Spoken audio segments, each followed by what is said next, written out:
Aujourd'hui porte sur une révision de géométrie plane des années précédentes. Alors, premièrement, les droites parallèles. Les règles que je porte maintenant sont dans l'espace, d'accord? Et si vous les prolongez par la pensée, elles n'ont pas de point commun, et pourtant elles ne sont pas parallèles. Alors, on appelle droites parallèles deux droites d'un même plan et qui n'ont pas de point commun. Et voici le dessin. Voilà, on figure un plan comme si c'était le dessus d'une table, un plan P, et dans le plan P, là, je dessine deux droites parallèles, B delta. Ce sont deux droites d'un même plan qui n'ont pas de point commun. Quelles sont les vérités que l'on accepte au sujet des droites parallèles? Alors, premièrement, l'axiome d'Euclide. Un axiome est une propriété, une vérité qu'on ne peut pas démontrer. Par un point A pris en dehors d'une droite D dans un plan, on ne peut construire qu'une seule parallèle à la droite D. Donc, on peut en construire une de parallèle, voilà, mais l'axiome nous dit on ne peut en tracer qu'une seule. Il n'y a pas de démonstration jusqu'à aujourd'hui. Des tas de mathématiciens des anciennes années ont essayé de le démontrer, mais sans possibilité.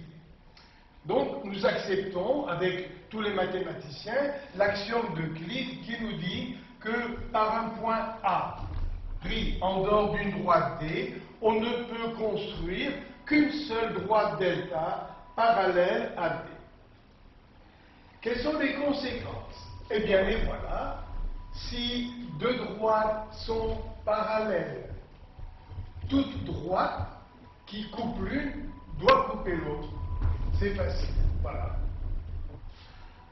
Ensuite, si deux droites sont parallèles, toute droite perpendiculaire à l'une est perpendiculaire à l'autre.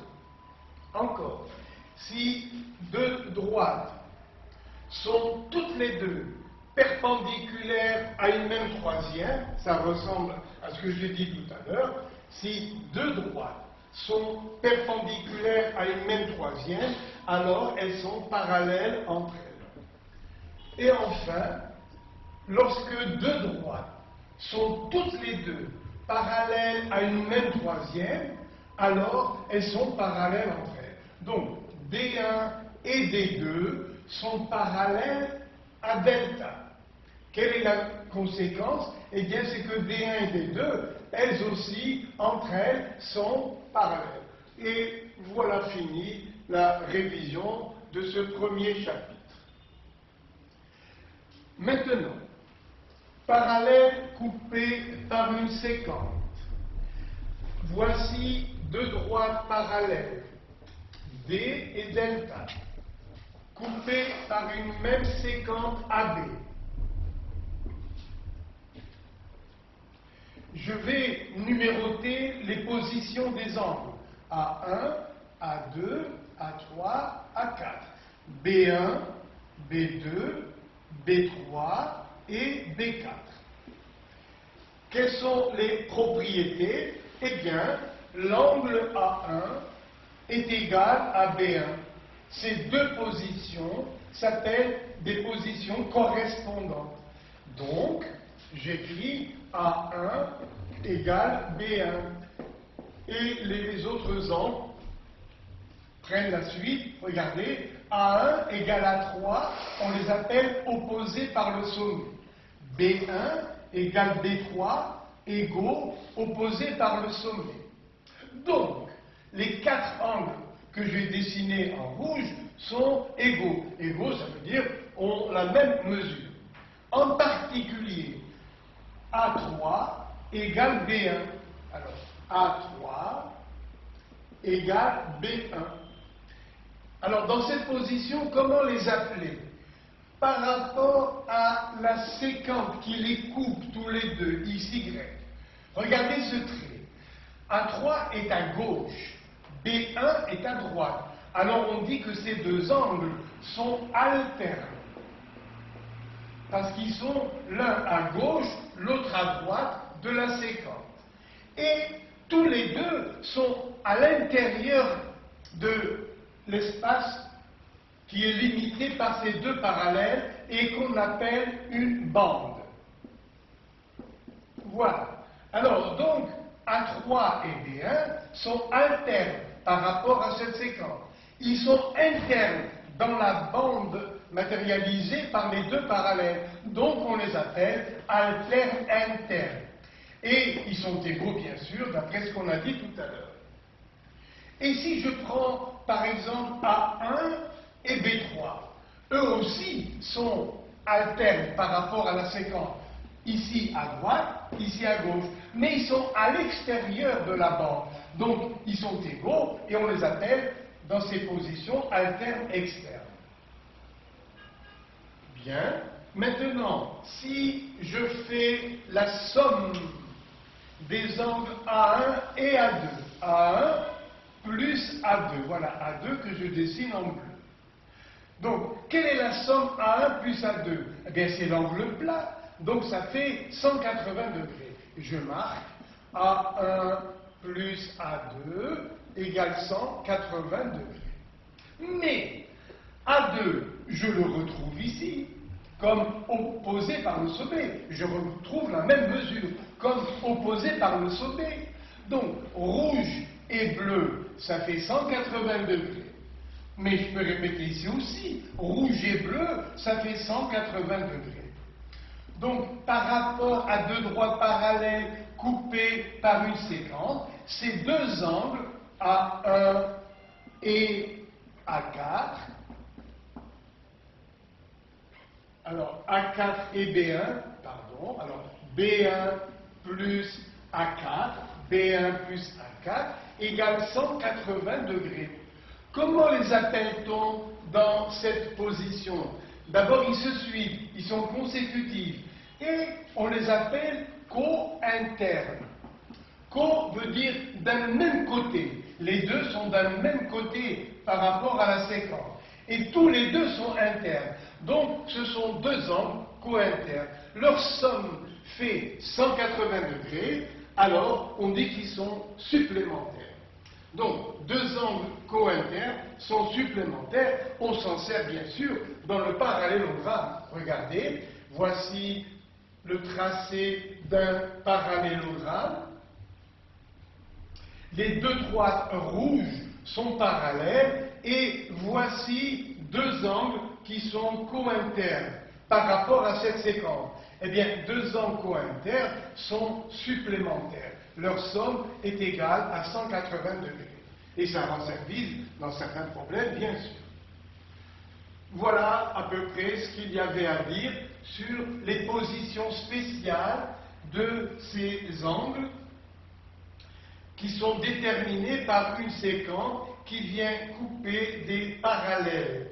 Alors, pour en faire une toute petite révision, je reprends mes deux règles de tout à l'heure et nous allons répéter ensemble. Regardez, A1 égale B1 en correspondant, A2 égale B2 correspondant, A3 égale B3 comme correspondant, A4 égale B4 correspondant, A3 égale B1 alterne interne, A4 égale B2 alterne interne, A1 égale B3 alterne externe, A2 égale B4 alterne externe. Et maintenant, A1 plus A4 plus 1, A1 plus A4 égale 180 degrés. Ils sont dits co-internes. De même, A3 plus B2 égale 180 degrés.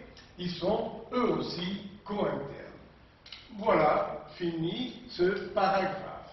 Alors maintenant, quelles sont les conséquences déjà sérieuses? Voici un triangle ABC.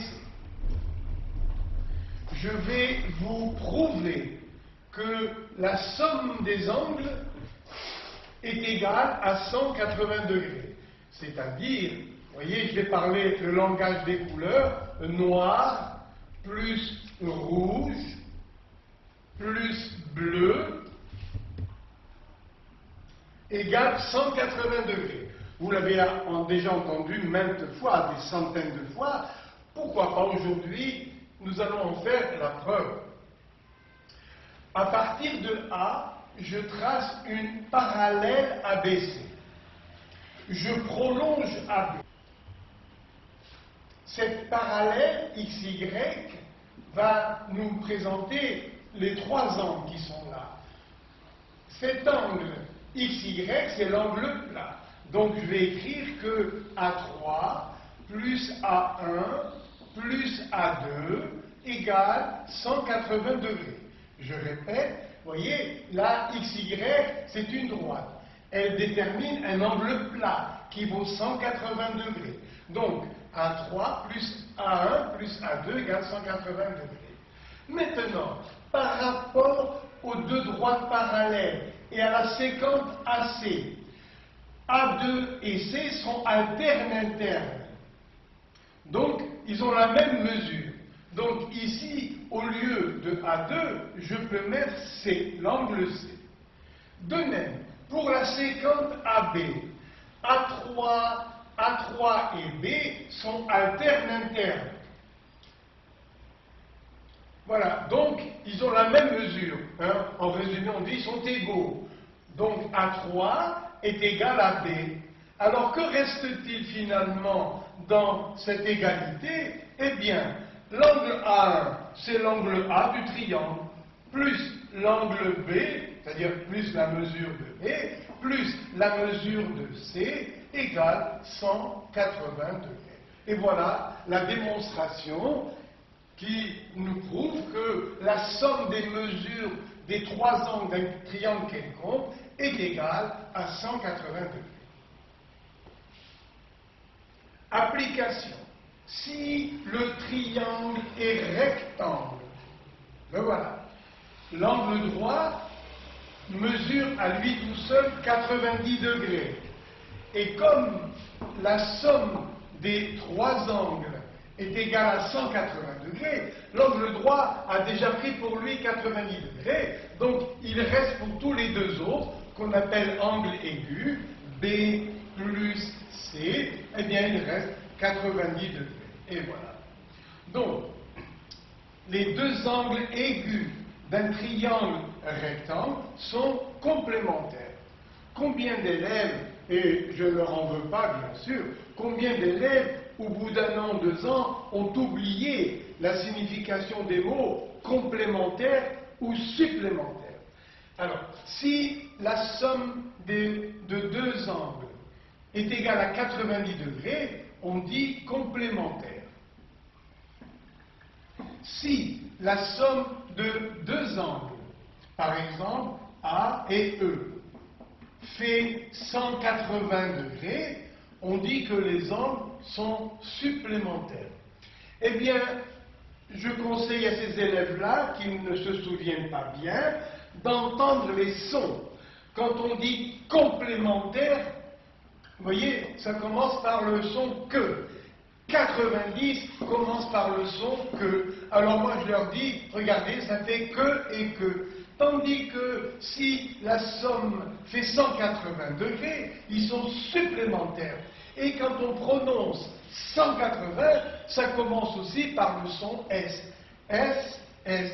Tout à l'heure, c'était que et encore que. Voilà. Donc, essayez de vous aider de cette mémoire auditive complémentaire 90. Que et encore que. Supplémentaire 180. Ce et encore ce. SS. Voilà. Si ça peut vous aider. Si le triangle rectangle est aussi isocèle, voilà, A, B, C.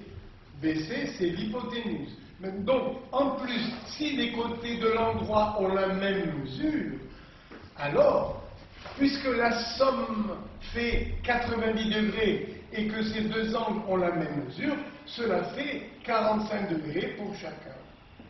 Donc, si le triangle rectangle est aussi isocèle, on l'appelle triangle rectangle isocèle, alors ces angles à la base, voilà, ça c'est le sommet, ces angles à la base ont la même mesure. Enfin, si le triangle est équilatéral, les trois côtés sont égaux, donc les trois angles ont la même mesure, et comme la somme des trois fait 180 degrés, chacun d'eux aura 60 degrés. Donc cet angle est isocèle de trois manières, de sommet A, de sommet B, de sommet C.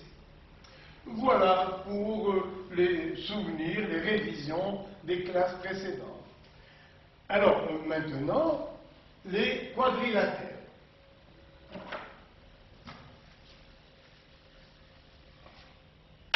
Voici un quadrilatère convexe.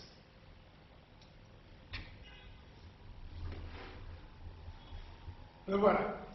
A, B, C, D. On l'appelle convexe.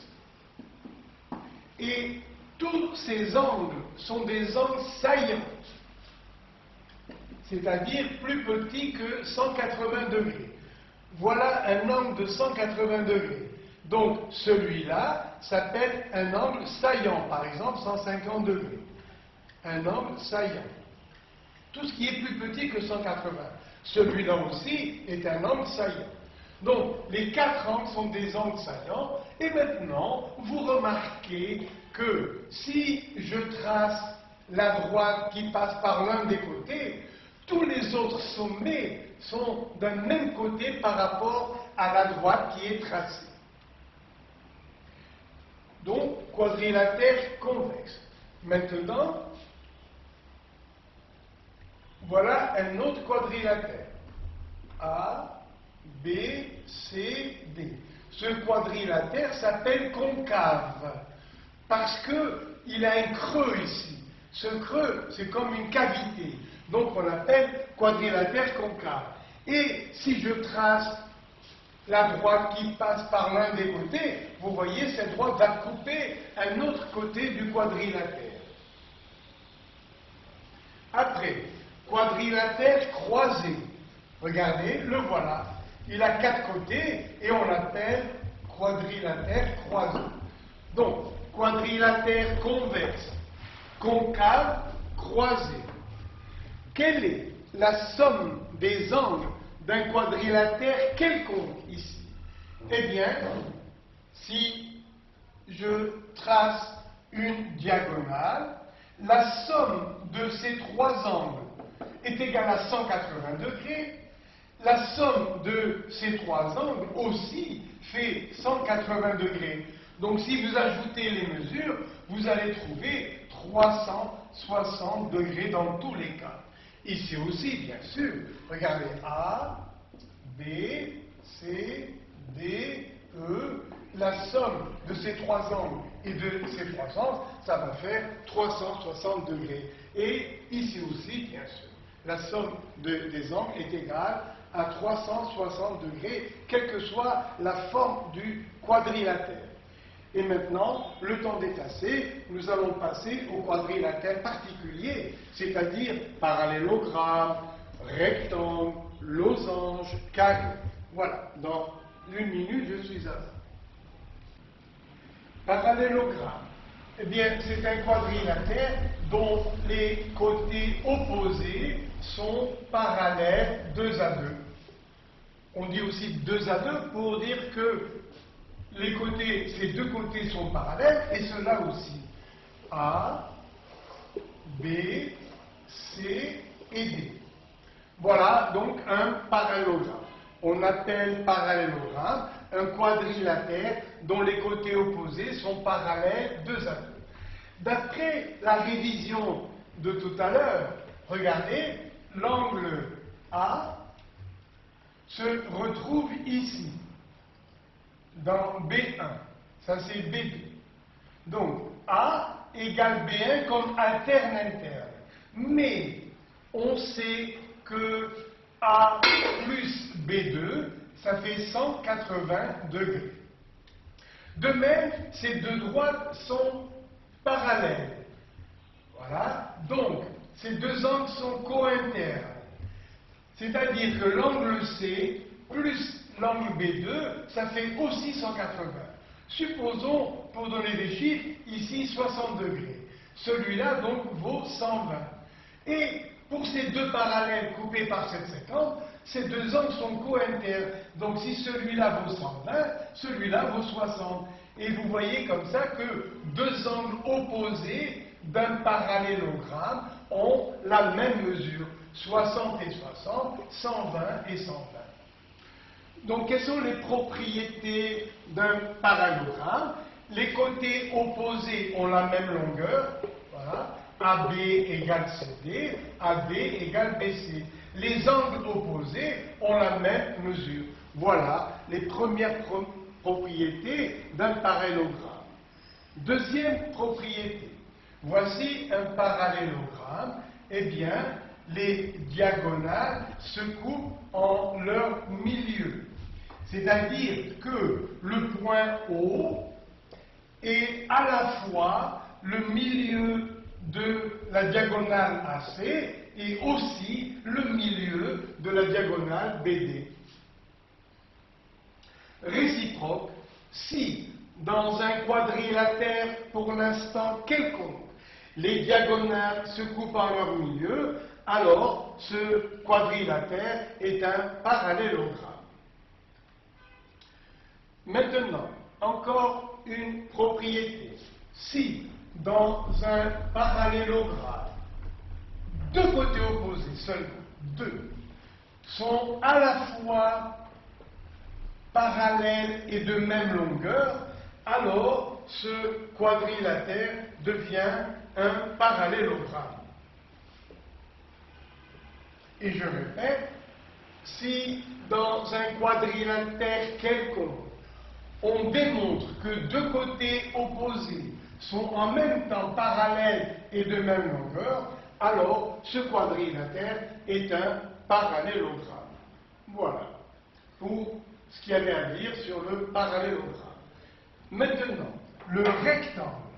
Eh bien, supposons que dans ce parallélogramme, pour l'instant, on me dit simplement c'est un parallélogramme. Mais supposons que l'un des angles trouvés dans un dessin soit droit. Au cours d'un problème, vous démontrez que d'abord c'est un parallélogramme. Et vous démontrez aussi que l'un des angles est droit.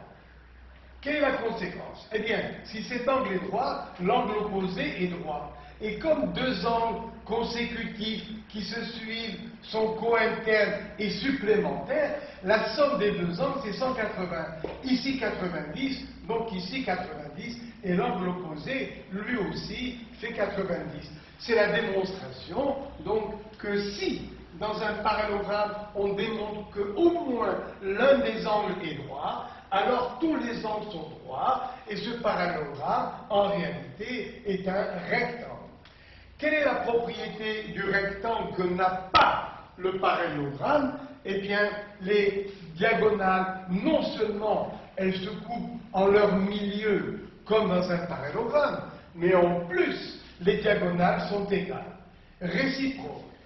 Si dans un quadrilatère, deux diagonales sont égales, alors ce quadrilatère est un rectangle. Si elles se coupent en leur milieu et elles sont égales, alors le quadrilatère devient un rectangle.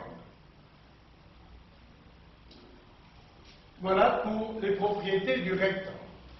Maintenant, en plus, si AD a la même mesure que DC, donc voilà pour l'instant un rectangle. Mais on me dit en plus que AD a la même longueur que DC. Mais comme les longueurs, et comme les côtés opposés sont de même longueur, si AD égale DC, eh bien on sait aussi que AD égale CB, et que AD donc égale AB. Donc je reprends les propriétés précédentes et je vois que tous les côtés ont la même longueur, c'est-à-dire que ce rectangle est devenu un carré.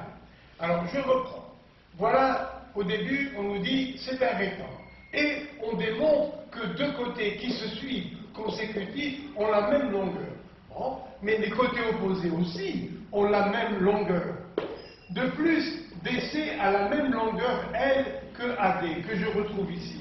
Et vous voyez que les quatre côtés ont la même longueur, donc il s'agit d'un carré. Maintenant, voici un parallélogramme. A, B, C, D. C'est un parallélogramme. Les côtés opposés ont la même longueur. Et maintenant, on nous dit, de plus, deux côtés qui se suivent ont la même longueur.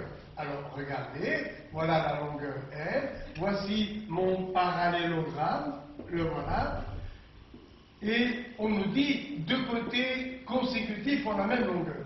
Mais on sait déjà que les côtés opposés ont la même longueur. L et L, L et L. Alors, ce parallélogramme devient un losange. Qu'y a-t-il de particulier pour les diagonales d'un losange? Eh bien, chacune d'elles est la médiatrice de l'autre. Parce que les diagonales, regardez, se coupent en leur milieu, O, et en plus, ce triangle est isocèle, donc la médiane est aussi la hauteur, donc ces deux droites sont médiatrices l'une de l'autre. Voilà, j'en ai fini avec les quadrilatères différents. Le temps d'effacer et nous continuons. Quelles sont maintenant les droites remarquables dans un triangle quelconque? Alors, donc, voici un triangle quelconque.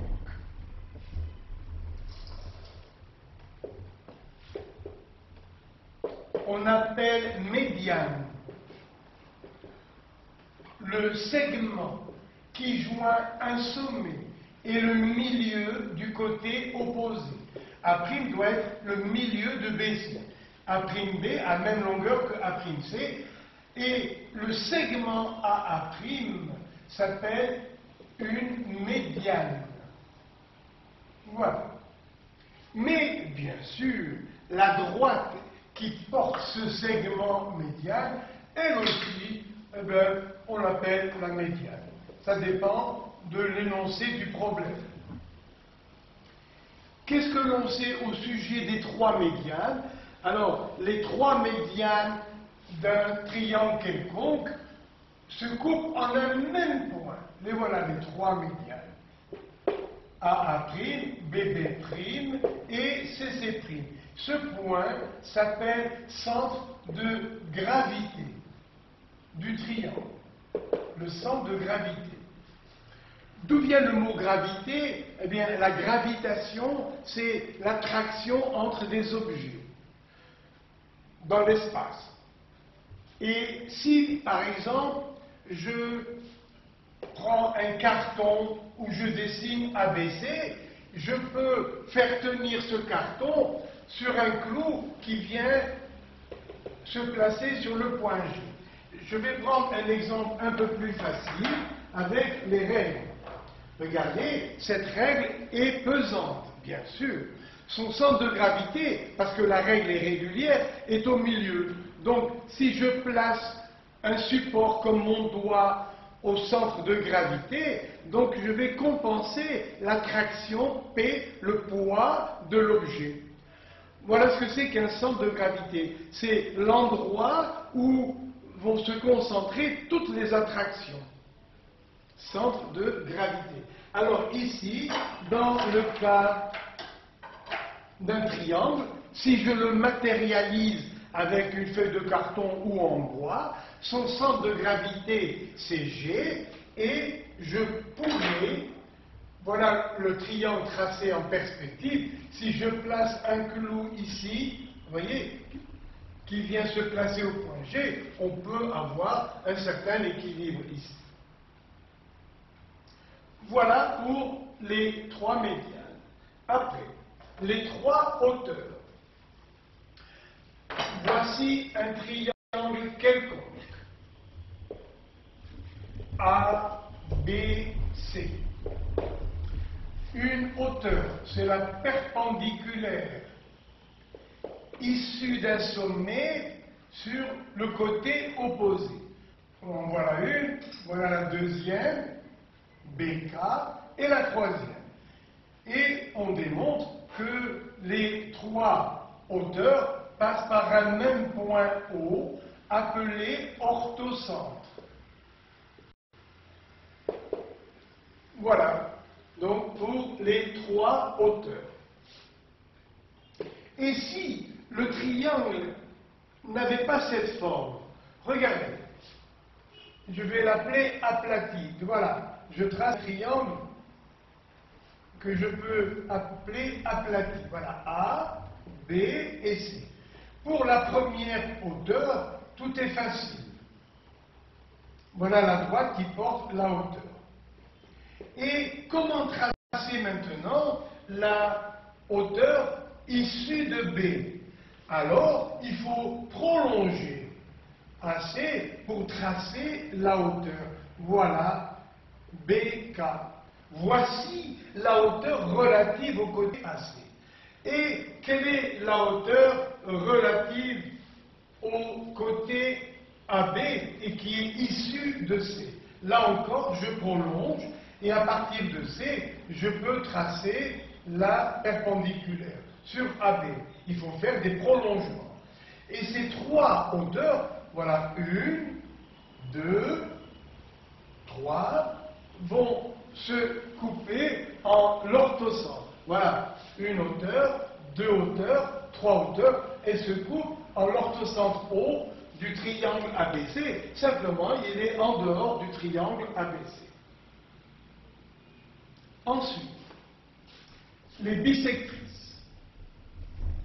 Un secteur a la même définition qu'un angle.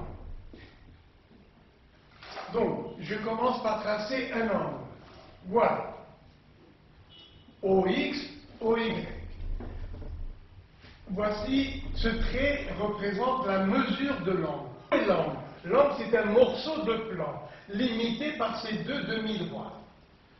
Ça, c'est l'angle saillant, et voici l'angle rentrant. Pour désigner l'angle saillant, on écrit XOY avec la pointe. Pour désigner l'angle rentrant, on écrit XOY avec l'angle de l'autre côté. Angle saillant, angle rentrant. Et maintenant, on appelle bisectrice de cet angle la demi-droite OU qui partage l'angle en deux moitiés égales, de même mesure. Donc je dirais O1 égale O2. Voilà donc la bisectrice. Quelle est la propriété des points M d'une bisectrice? Eh bien, ils sont à égale distance des côtés de l'angle. C'est-à-dire en longueur, MH égale MK. Pourquoi? Parce qu'on a deux triangles rectangles qui ont l'hypoténuse qui est la même et un angle aigu qui est le même. Donc ces deux triangles sont superposables, tous leurs éléments respectifs ont la même mesure, en particulier MH égale MK. Cette distance est égale à celle-là. Je vous rappelle en passant ce que c'est que la distance d'un point à une droite. Voilà M et la droite XY. Quelle est la distance de M à XY? C'est la longueur du segment de perpendiculaire mené du point sur la droite. Voici la distance. Et cette distance est plus courte que n'importe laquelle, vous voyez, des segments que je peux tracer en dehors de H. Pourquoi? Parce que dans ce triangle rectangle, MP est l'hypoténuse, qui est en longueur plus grande que n'importe lequel des deux autres côtés. Donc, la distance d'un point à une droite est la plus petite distance qui joint ce point et un autre point de la droite. Alors, traçons maintenant les trois bissectrices. En voilà une, deux, je le fais à main levée, c'est difficile, et trois. Les trois bissectrices sont concurrentes. Donc, BB', AA', et CC' passent par un même point O. Mais, chaque point de la bissectrice est à égale distance des côtés. Ça veut dire que la distance de O à ces deux côtés, la voilà, je la matérialise ici, OH est égale à OK. Mais O est aussi sur la bissectrice de cet angle.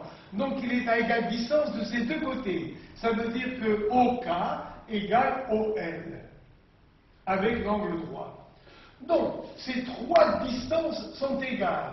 Donc ces trois points, H, K, L, sont placés sur un même cercle qui est tangent aux trois côtés du triangle. Que veut dire tangent? Voici un cercle de centre O. La tangente en un point A, c'est la perpendiculaire au rayon OA. Eh bien ici, OH est perpendiculaire à AC et le cercle passe par H. Donc cette droite AB est tangente au cercle. De même pour les autres côtés. Donc ce cercle C est tangent intérieurement aux trois côtés du triangle et on l'appelle le cercle inscrit dans le triangle. Ce cercle de rayon, la distance D, s'appelle le cercle inscrit au triangle. Enfin, dernière partie, les trois médiatrices. Alors, voici un segment AB. On appelle médiatrice du segment AB la perpendiculaire au milieu du segment. J'appelle I le milieu du segment, je trace XY perpendiculaire à B, eh bien, XY s'appelle la médiatrice du segment AB. Quelle est la propriété de n'importe quel point M de la médiatrice?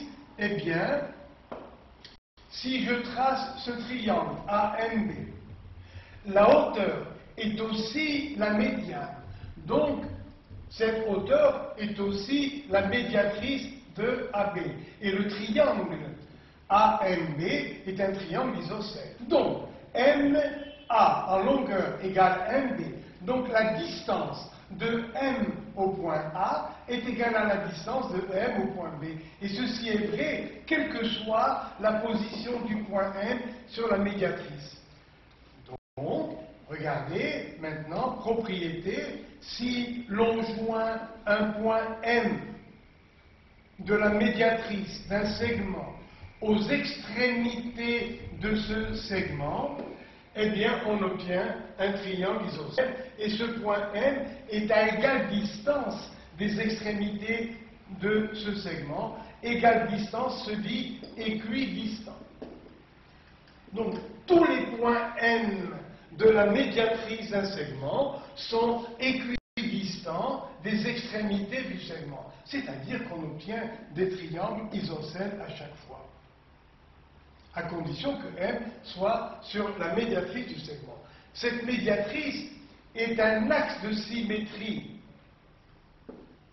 de la figure. Tout à l'heure aussi, la bissectrice est un axe de symétrie de la figure parce que si on plie, si on fait un dessin sur un calque, un papier calque, eh bien, si l'on plie la figure suivant la bissectrice, H va venir sur K.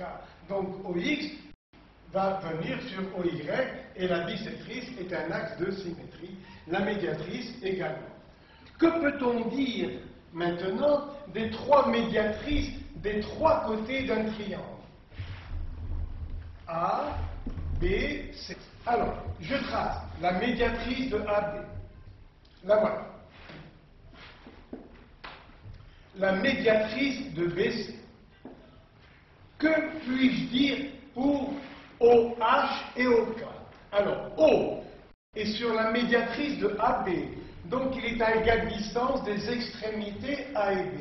Donc cette distance est égale à celle-là. Mais O est aussi sur la médiatrice de BC, donc OB égale OC. Les trois distances OA, OB et OC sont égales, donc ces trois points A, B, C, qui sont les sommets du triangle, appartiennent à un même cercle. C'est-à-dire que le cercle de centre O qui passe par A va passer aussi par B, par C. Donc la distance OC est égale au rayon du cercle. Donc le point d'intersection des trois médiatrices d'un triangle quelconque est le centre du cercle appelé circonscrit au triangle ABC. Ne confondez pas avec cercle inscrit au triangle ABC. Le cercle inscrit est dedans, le cercle circonscrit est dehors. Et pourquoi la médiatrice de AC, elle aussi, va passer par O? Parce que O est sur la médiatrice de AB. Donc, la distance OA est égale à la distance OB. Mais O est aussi sur la médiatrice de BC. Donc, OB égale OC. Et regardez, donc OA égale OB égale OC égale au rayon du cercle circonscrit au triangle ABC. Voilà pour cette partie du programme. Le temps est passé et je passe à la suite. Alors maintenant, nous allons passer à un paragraphe très sérieux qui s'appelle la mesure des angles et des arcs de cercle. Dans un cercle. Très sérieux. Je trace un cercle C de centre O. Me voilà. Tout le plan, oui, je passe ma main dessus. Tout le plan est une surface mesurée soit en degrés, soit en grades, soit en radians. Alors, degrés, grades et radians.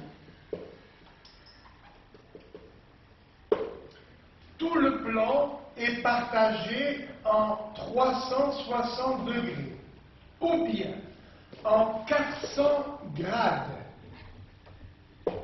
ou bien en 6,28 radians environ. Et j'accorderai une importance particulière au radian parce qu'on en a besoin pour la trigonométrie. Et mon passé de professeur m'a appris que beaucoup d'élèves n'arrivent pas à retenir la définition du radian. Alors, je commence par les grades. Je trace deux droites perpendiculaires et tout cet espace, à partir de haut, je vais le partager en 400 grades. Puisque les angles droits sont superposables, voilà, ils sont donc égaux, on dit la même mesure, c'est que chaque angle droit va prendre 100 grades, partout, 100 grades, 100 grades, 100 grades. J'avoue que je ne me suis jamais servi moi-même, j'ai jamais eu à résoudre un exercice avec des grades, donc je laisse tomber les grades.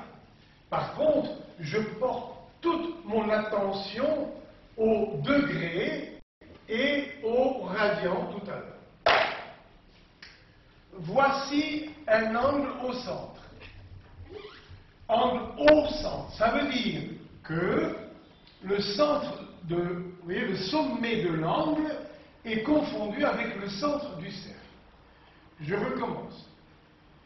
Voici un angle X, O, Y. Son sommet est confondu avec le centre du cercle. Alors, on l'appelle angle au centre. Où est cet angle? Suivez mes mains, regardez. Voilà, je balaye avec mes doigts l'angle au centre. Le voilà cet angle. Et supposons que cet angle soit égal à 1 degré. 1 degré. Je ne peux pas dessiner le vrai degré, c'est trop petit, je ne pourrais rien vous montrer. Là, donc, grâce à notre esprit, nous allons supposer que cet angle vaut 1 degré. Et alors? Eh bien, regardez, l'arc qui est défini ici, qui est intercepté, on dit, l'arc qui est intercepté, lui aussi s'appelle 1 degré. Mais attention, vous savez très bien, vous, la différence qu'il y a entre un morceau d'arc et un angle. Ça n'a rien à voir l'un avec l'autre. Mais simplement, c'est le même mot. On a gardé le même mot pour désigner l'unité d'angle et l'unité d'arc. Bon, mettez-vous bien ça en tête. Un angle au centre de 1 degré découpe, détermine, on dit intercepte, un arc qui lui aussi est appelé 1 degré. C'est le même mot. Donc, si par exemple, j'ai ici un angle au centre de 30 degrés, quelle est la mesure de l'arc intercepté? Eh bien, chaque degré angle intercepte 1 degré arc, donc j'aurai ici aussi 30 degrés d'arc. Voilà un arc de mesure 30 degrés, parce que l'angle au centre, lui, vaut 30 degrés. Donc, première propriété, l'angle au centre a la même mesure que l'arc qu'il intercepte. Une dernière fois, l'angle au centre a la même mesure que l'arc qu'il intercepte. Combien y a-t-il de degrés d'angle dans tout ce plan? Il y en a 360 degrés d'angle. Voilà, c'est des morceaux de plan. Voilà. Il y a 360 degrés angle. Donc, pour toute la circonférence, il y a combien de degrés arc? Il y en a autant. Donc, le cercle entier, qu'on appelle circonférence, aura une mesure en degrés arc égale à 360 degrés arc. Voilà. Donc, je vous en prie, ne confondez pas degré d'angle et degré arc. Maintenant, qu'appelle-t-on angle inscrit? On appelle angle inscrit, dans un cercle, un angle dont le sommet est sur le cercle et dont les côtés vont couper le cercle, en A et B par exemple. Je refais la figure ici pour être plus clair. Voilà le cercle de centre O. Le voilà. Ici, j'ai un angle au centre. Le voilà. Et je ne peux pas le faire particulièrement droit. C'est pour ça que je l'efface. Donc, voilà l'angle AOB, l'angle au centre AOB. Maintenant, si je prends un point I sur la circonférence, je joins au point A et au point B, I s'appelle un angle inscrit qui intercepte l'arc AB comme l'angle au centre O. Je vais vous prouver que l'angle au centre vaut le double de l'angle inscrit, ou bien, inversement, l'angle inscrit est égal à la moitié de l'angle au centre. Voici le cercle. Le voilà. Voici un angle au centre. Le voilà, ici. Voilà l'angle au centre. O, A, B. Et maintenant, je joins I et B. Donc, I s'appelle l'angle inscrit. Comme OI est égal au rayon, OB égal au rayon, ça ne se voit pas trop sur mon dessin, mais le triangle IOB est isocèle, puisque OB est égal au rayon, OI est égal au rayon. Donc, ces deux angles sont égaux à I. Maintenant, l'angle extérieur O. Regardez, voici le triangle IOB. Cet angle s'appelle l'angle intérieur. Et celui qui dépasse s'appelle l'angle extérieur. Je vous refais une figure avec le triangle. Voilà. un triangle ABC quelconque. Lorsque je prolonge un côté, cet angle que j'obtiens s'appelle l'angle extérieur.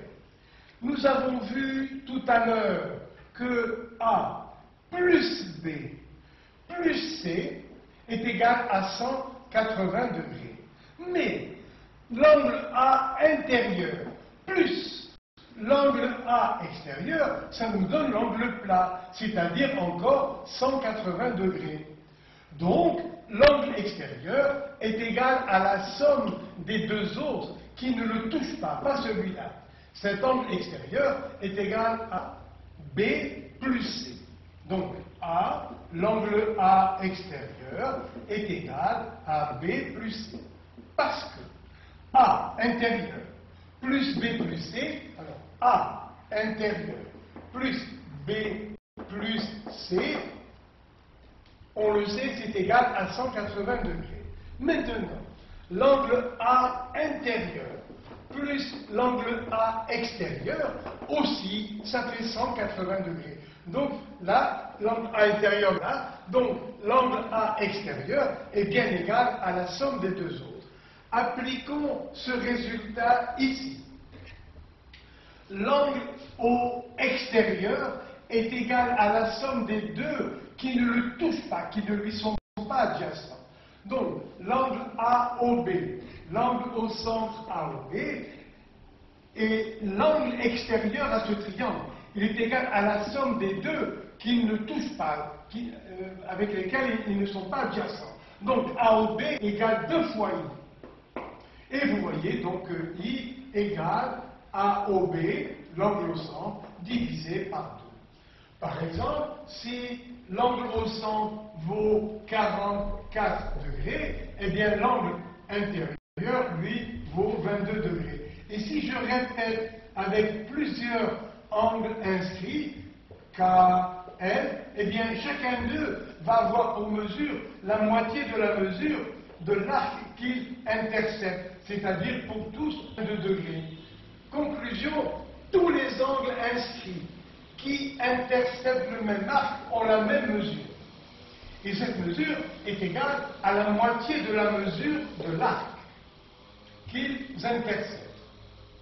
Cas particulier très important. Si je trace maintenant un cercle, regardez,